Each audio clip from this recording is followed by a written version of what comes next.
Your wallets are liberated, ladies and gentlemen, boys, girls, and MBs. Let me tell you, your wallets will be liberated pretty aggressively, as a matter of fact, because Donald Trump, my goat, my glorious king, the absolute mad lad, he did it. He did it. He freaking did it. He did the dang thing. He's out of his dang mind. RIP to the stonks. RIP to the stonk market. It's tariff time, baby. It's tariff time. Okay. Let me tell you, money, it's just a piece of paper. Or in this day and age, in this economy, it's just a number on your screen. If you close your eyes, it goes away. If you close your eyes and maybe even doodle a couple extra zeros, it feels like you have even more of it. Money is fake. That's all it is. And not having it is also fake. And having it is also fake. Elon Musk will wipe out multiple billions of dollars of net worth like it's nothing, overnight sometimes, right? That's cool. I'm just telling you, these are the conversations you can have with your landlord when, rent comes around. And because you have purchased bananas that month, something that we just simply don't grow in the United States of America, and now you have to pay $11 per banana, maybe $20 per banana. How much can a banana cost, Michael? $20 is now becoming the reality. When you have that conversation with your landlord, practice in front of the mirror, like money is a concept. Math. What do these words mean? These are the questions that we're going to be tackling today, because maybe the value of the dollar is not so valuable. Maybe money is not so important. Who knows? Who knows what will happen? Maybe we should read Grapes of Wrath again, because it seems like that's where we're going. Let's start off with Donald Trump. Yesterday was Liberation Day. Libertad. The day of Libertad.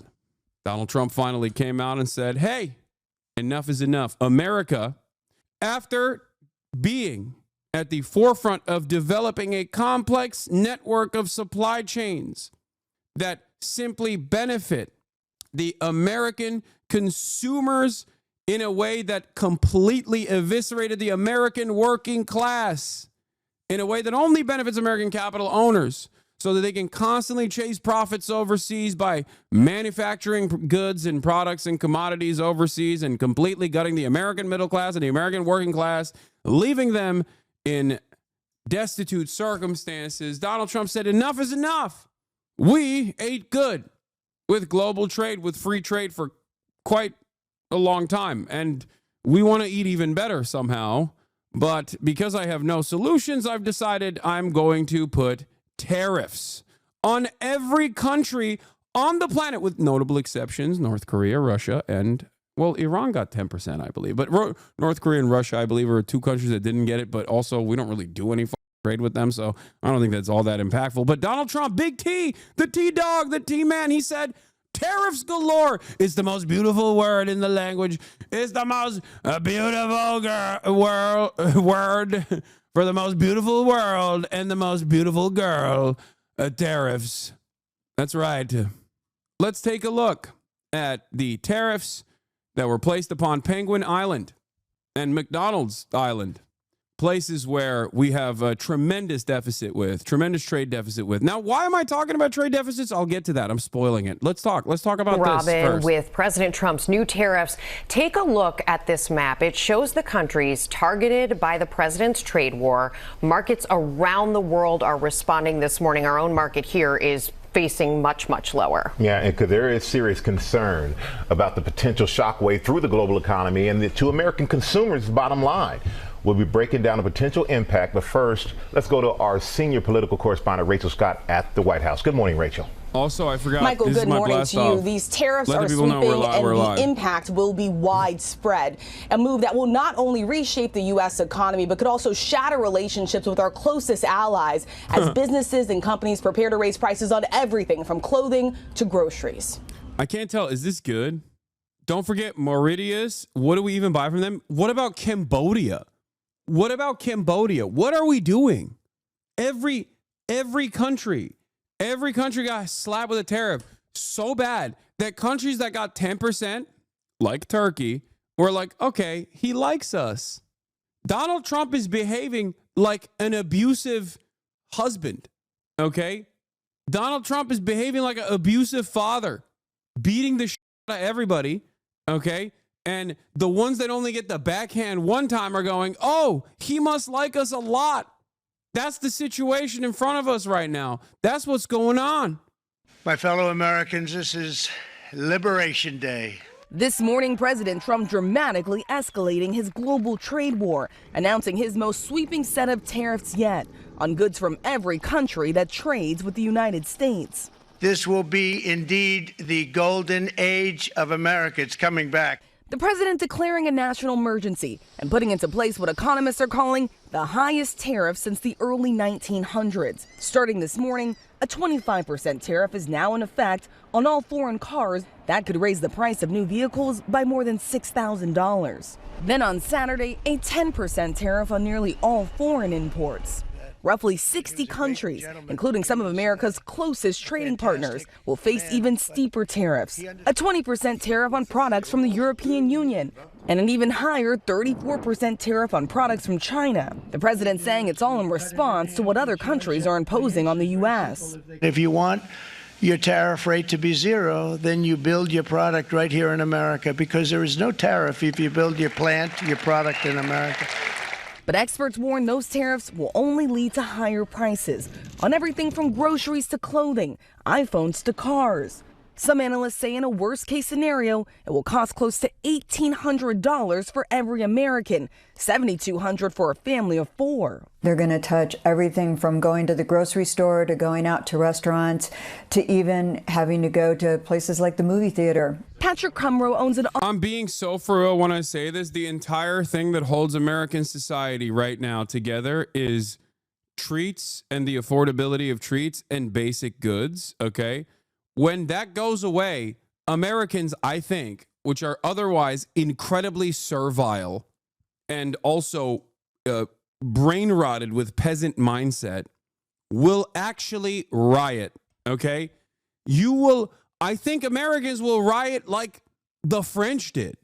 If their treats are that expensive, if their food is that expensive, and then paired up with like obvious layoffs that come through, recession, or the Great Depression, the greatest depression of all, cheap commodity consumption is the real riot tax in this country beyond the marginal benefits that you can potentially claw through the welfare structure. I'm telling you, this is huge. But it's also a complicated situation because as someone who is not a free trade advocate, okay, I'm in this unique mindset where I have to clarify some positions as I did yesterday, and I will talk about that as well.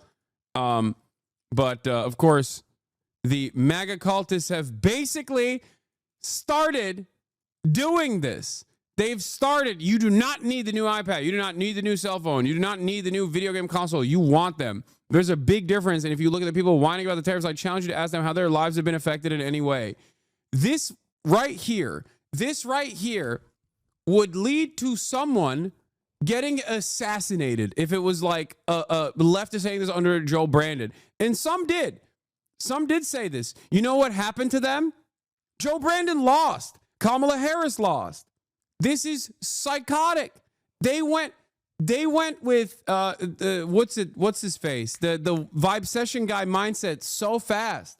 Like the tariffs haven't even hit yet, and this already defending the price increases. Amazing. I love that. I love that so much. It is hilarious. Okay? This has real first Trump era COVID is about to hit vibes, okay? This moment right here is a very unique one. Donald Trump yesterday said this is a historical moment. I agree. It kind of feels like we are at the precipice of something very interesting. It kind of feels exactly the same way that I felt right around when people started taking COVID a little bit more seriously, when we were like, wait a minute, a lot of people are People are kind of dying. What's going on here? What is this? Is this an issue?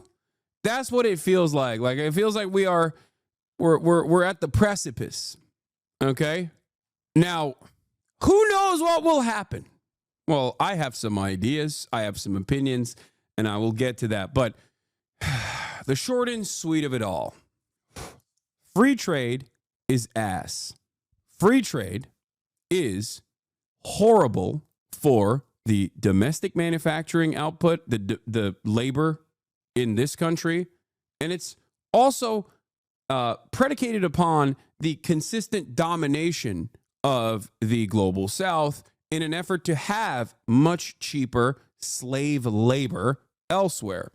Without that, maybe you could actually arrive at a theoretical free trade through currency exchange rates and things of that nature, but without imperialism, maybe you could have some semblance of free trade. Understandable, because then if everyone's material conditions are elevated to a degree where there's a price parity and there's a parity and an equilibrium, a benefits parity, if you want to call it that, then obviously there could be some semblance of free trade. But with imperialism, there is no real free trade. Free trade is, of course, a mechanism to displace the domestic labor and outsource it.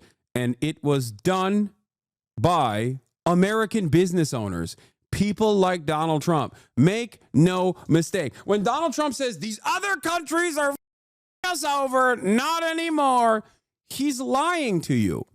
He's trying to hit a nationalist angle here, but it's the American business owners that wrote the book. It's American capital that wrote the book. It's American capital that gladly shipped those jobs overseas. Make no mistake. When Donald Trump says, oh, it's China, they're us up, he's lying. He is lying. It's ridiculous.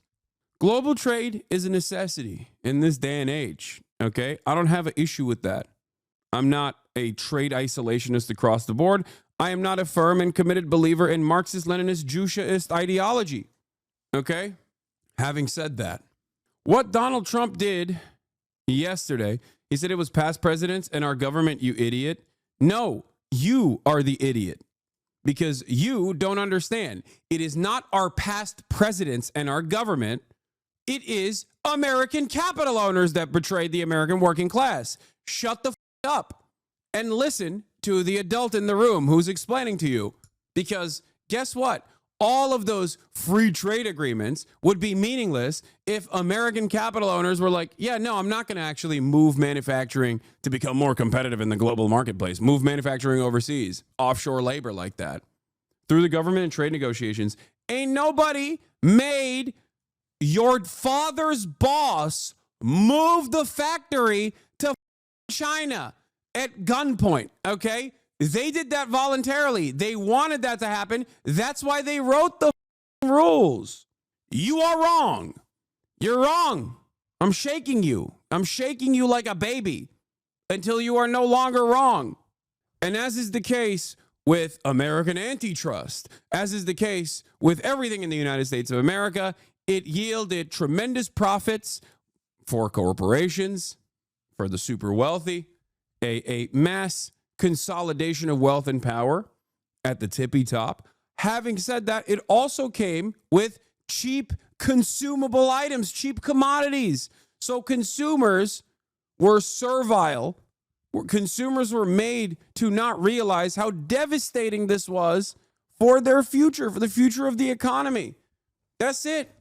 But make no mistake, it was entirely done by wealthy businessmen. They wanted it and they got it.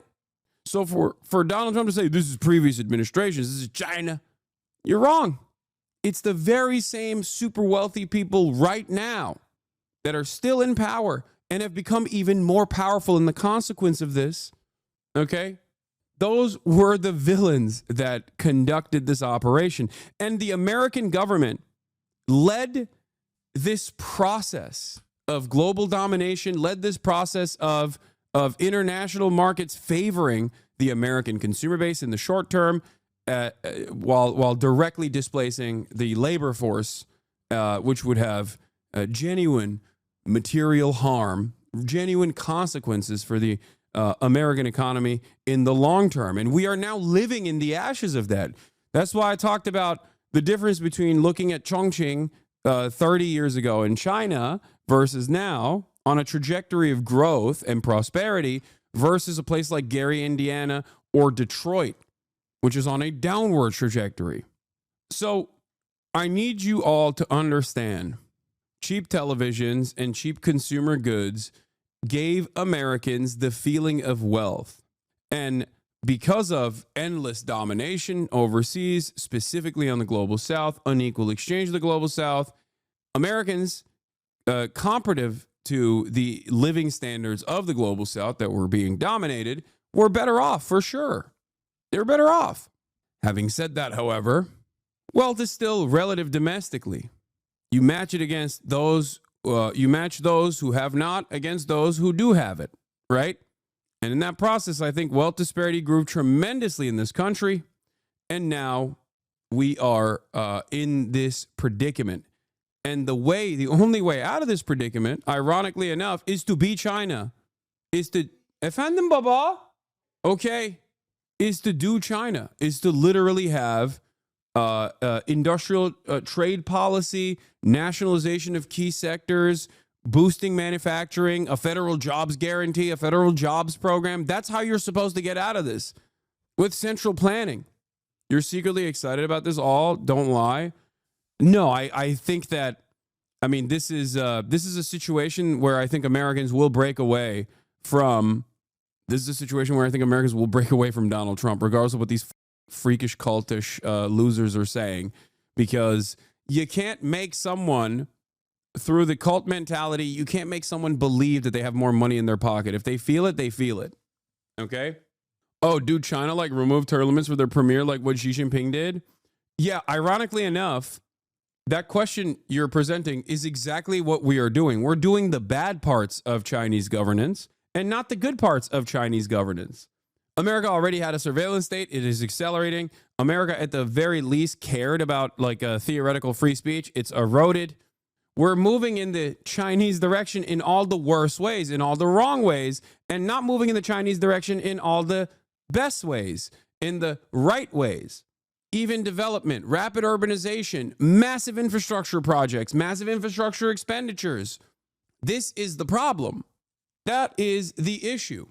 Because people ask, like, what's next? How do we get out of this? How do we get out of this rut? And the reality of the matter is you only get out of this rut with serious government investment. That's the only way to get out of this. You cannot rely on the capital owners that put you in this place, put you in this problem to begin with. You cannot rely on the magnanimous nature of capital owners. You cannot bully them through tariffs to boost manufacturing domestically. That process will take far too long. You still have to have serious control over that transition. And Donald Trump seemingly is not interested in doing that at all. This is a problem. This is an issue. And I don't think people understand it. The reason why I bring up all this stuff is because I am not anti-tariff. I've never been anti-tariff. I've never been anti-trade protectionism. However, what Donald Trump is doing is not trade protectionism at all. And that is very important. That's important to understand. That's important to address. And we must address it, especially at a time when there's a lot of confusion, because you got Sean Fain, who I love, who I admire, who I think is brilliant, revolutionary, and very very critical of the Trump administration, coming out and saying some of these tariffs are good. And we'll get to that in a second. But Auto repair shop in Glendale, Wisconsin. Will you have to raise prices for your customers? Absolutely. Yeah, absolutely. By how much? I guess the minimum is going to be 25% on all parts. He worries his business will suffer. What we see is it kind of freezes. Why are you not anti-tariffs? No. Make no mistake. I'm anti everything that Trump did yesterday. I am completely against it. And I will tell you why I'm against it. I'm saying I'm not against tariffs on principle. Like, I'm against free trade on principle, especially because as it stands currently, free trade is not actually free. It's not being done. It's not being conducted amongst equal parties. free trade is conducted with the global South. It's called free trade. It's not so free. It hurts the domestic manufacturers, and it hurts the domestic labor force. It only helps capital owners seek out higher profit margins, basically, by offshoring to countries that we have dominated that are going to have a cheap industrial base, an industrial labor force as opposed to ours. It is a mechanism of extracting wealth once again.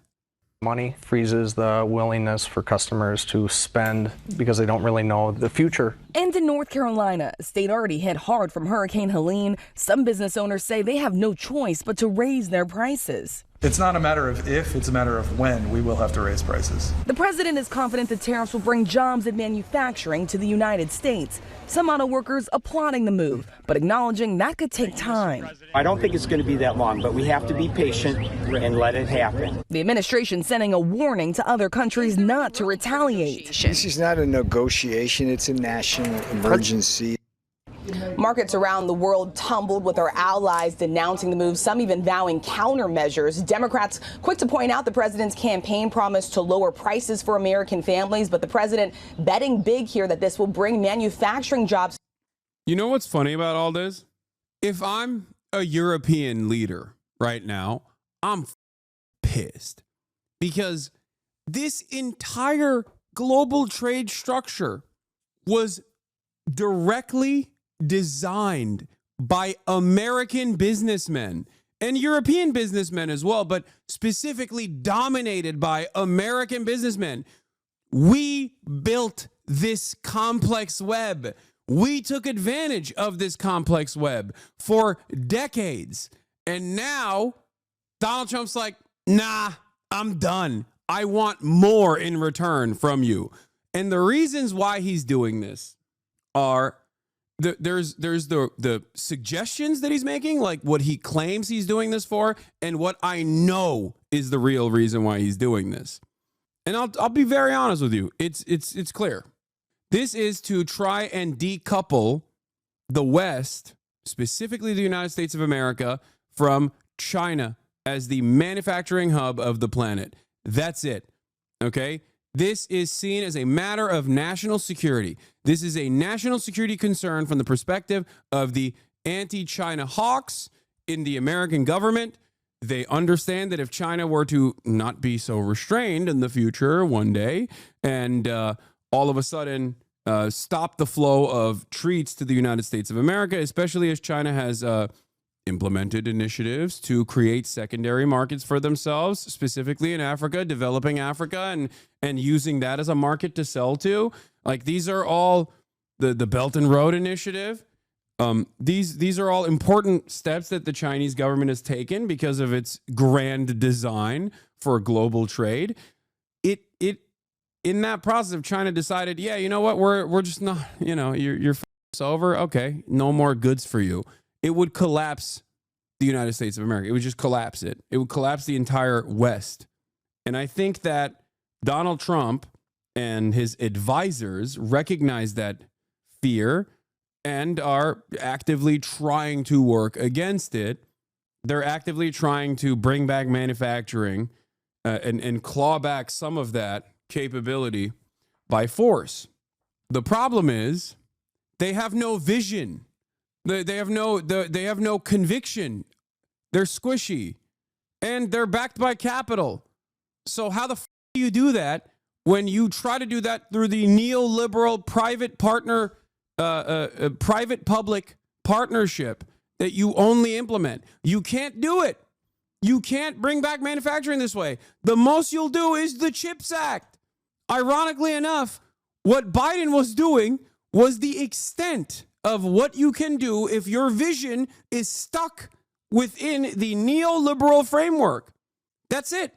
And without that, without even the CHIPS Act, for example, without actual investments into American manufacturing, there is no world where you can just simply rely on companies going, yeah, let's build our factories here in the United States of America.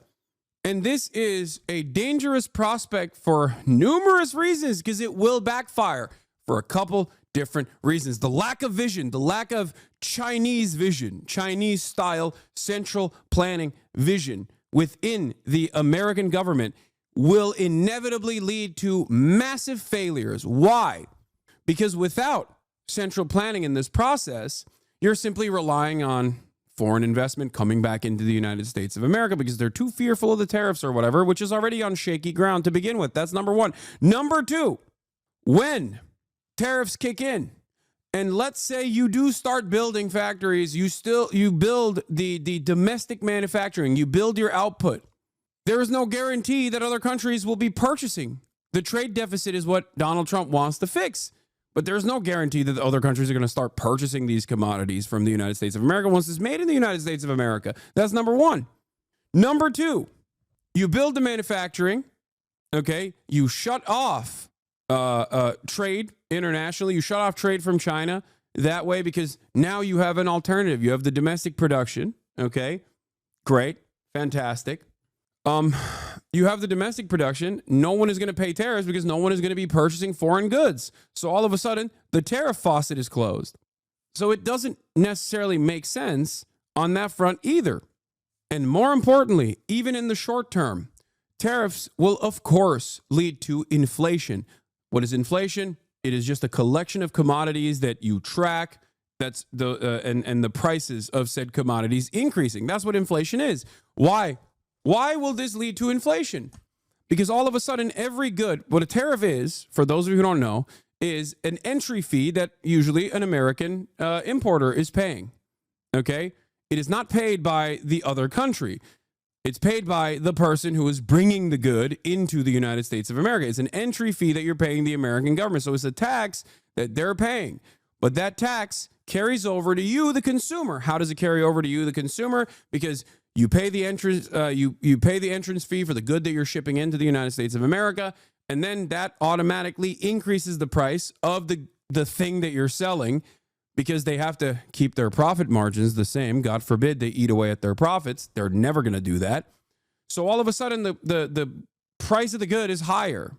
Okay, so this is the reason why tariffs, especially universal tariffs such as this one, when applied, turn into a regressive tax, a sales tax, a flat tax. What is a regressive tax? A regressive tax is a tax that harms the working poor a lot more than it harms the wealthy. Because what are you going to do? Not purchase gas? What are you going to do? Not purchase commodities? Not purchase food? No, you can't do that. It's going to break your bank a lot more than it breaks the banks of a wealthy person, a lot more than it hurts the wallet of a wealthy person. It is a regressive tax. It's a sales tax. But because Americans hate the word tax, Donald Trump has been able to expertly apply a sales tax across the board without ever mentioning the word sales tax and how it will increase his taxes on the working poor. That's it.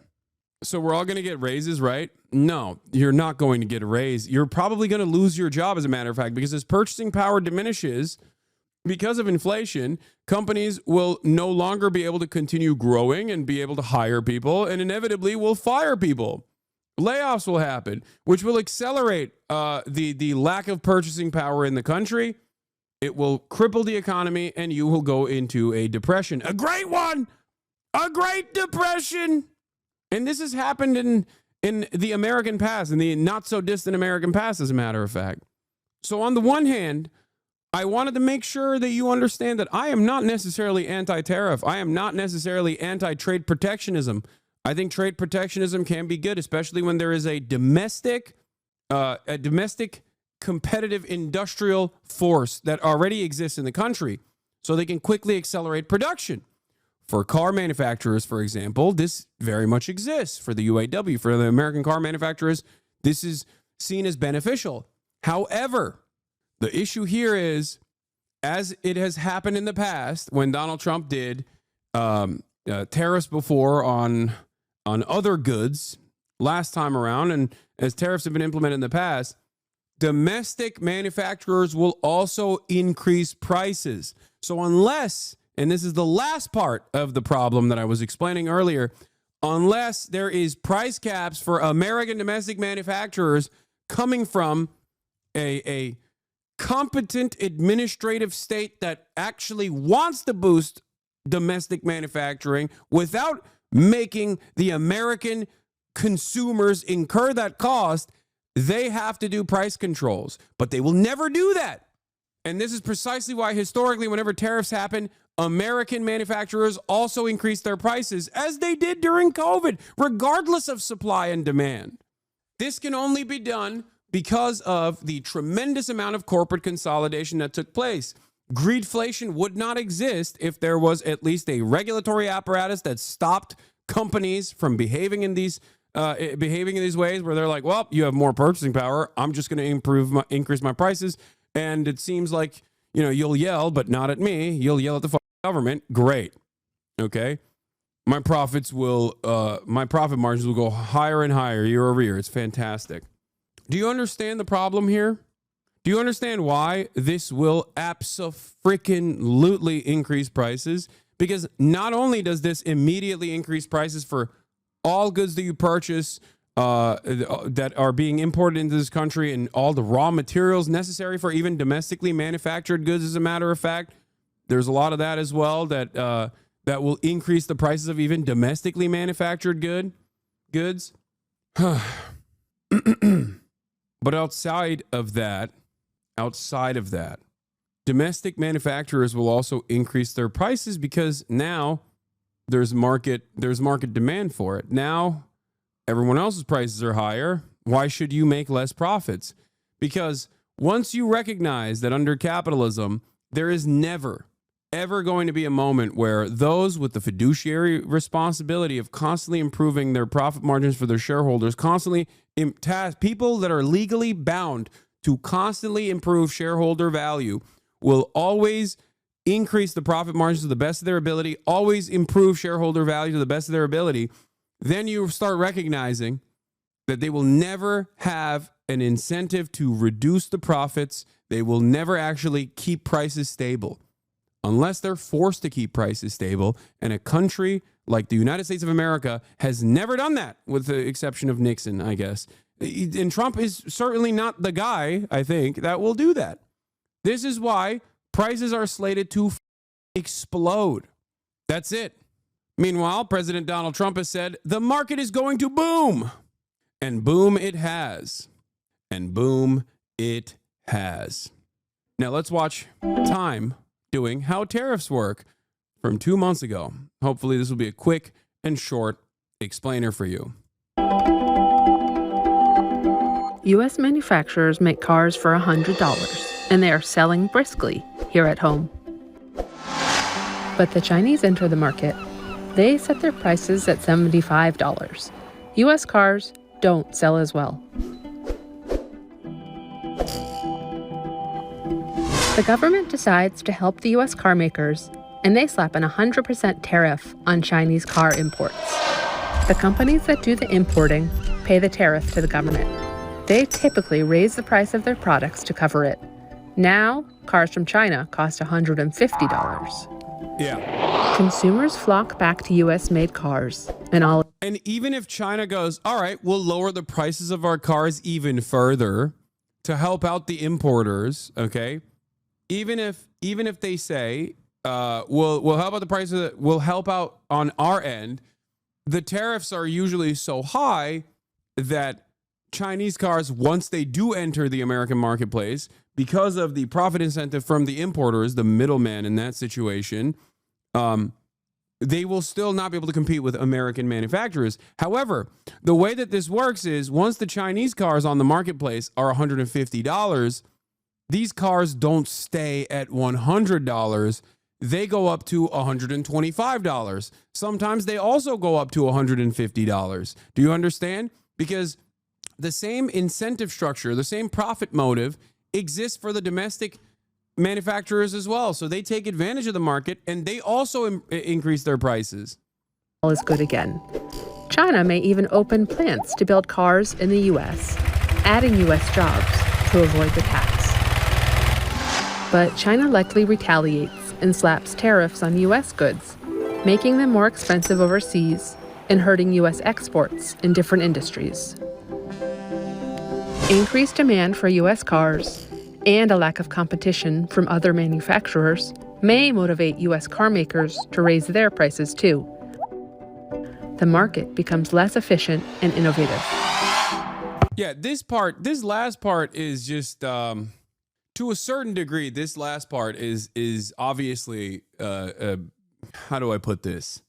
It's pro-capitalist, and capitalists love free trade, and capitalists, of course, hate any kind of trade protectionism. There are obviously short-term negative pressures on the market, for sure, when any kind of trade protectionist policy is implemented. Okay? This is correct. Price increases is what I'm talking about, for sure. Having said that, if America and the American government did have a genuine interest in boosting American manufacturing, then they would have to, one, build the industrial base before they made these initiatives and plan for long-term prosperity in the same exact way that the Chinese government has done for the past couple of decades, and is the reason why the Chinese government has been able to outcompete every other country and their own domestic manufacturers. You can't compete with BYD because BYD is getting funded by the government. That's it. As long as Chinese government subsidies exist, they can behave in a way like Amazon does, with predatory pricing to outcompete everybody else. Because state subsidies with no real interest in improving profit margins, because every company is still ultimately controlled by the state, can be wielded like a weapon to eviscerate the American and European markets. Okay? Wait, you're admitting it? What do you mean? There's no admission here. This is just reality. This is analysis of what reality looks like. It's not a secret. It's also something that I want. You're admitting it's unfair trade practices. It's not unfair trade practices, dumb.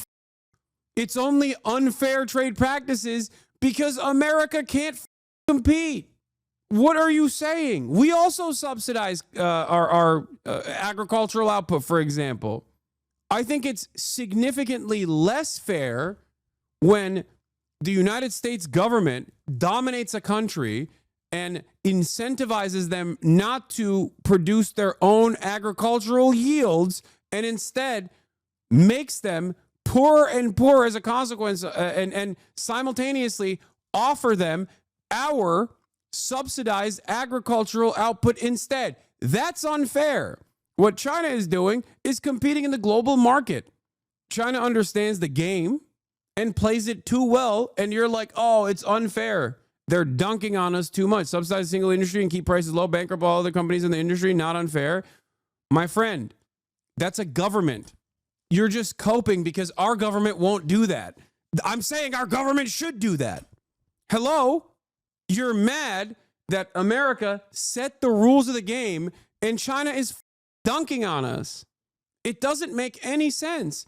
And I'm literally talking about teaching America how to dunk. And you're like, no. Don't teach America how to dunk. Let's just put tariffs. If that is not unfair, then what's wrong with America giving free food and clothing into a third world country, destroying their local industry? Because the over-reliance on free food and clothing for the global south comes from what America did prior to that. Okay? China did not do that to America or Africa.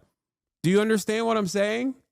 We dominate these countries and then we make them reliant on our free agricultural output that we subsidize on our end. We do it so that our farmers can make a living. We do it so that those countries never develop their own agricultural output. That is infinitely less fair than China being like, all right, you think China isn't doing this on purpose? Wait, what? I don't think you understand, man. I don't think you understand what I'm explaining to you. Okay? I don't think you understand what I'm explaining to you at all. You are not comprehending anything here.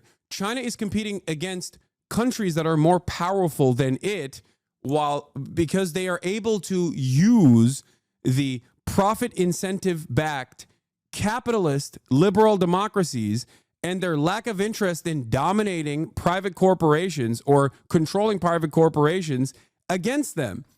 America is doing that, on the other hand, to significantly poorer nations that we have kept poor, that we have robbed blind. He's running circles around you intellectually. I know he is. Yeah, if you're the stupidest person on the planet, then yeah.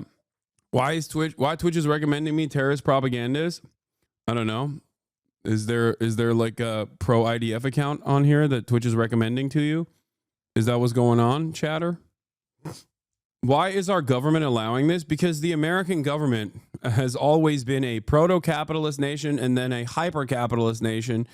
And everything that the American government has always done has been to protect the profit incentive and protect the bottom line of corporations. That is precisely the reason why the American government has done this in perpetuity.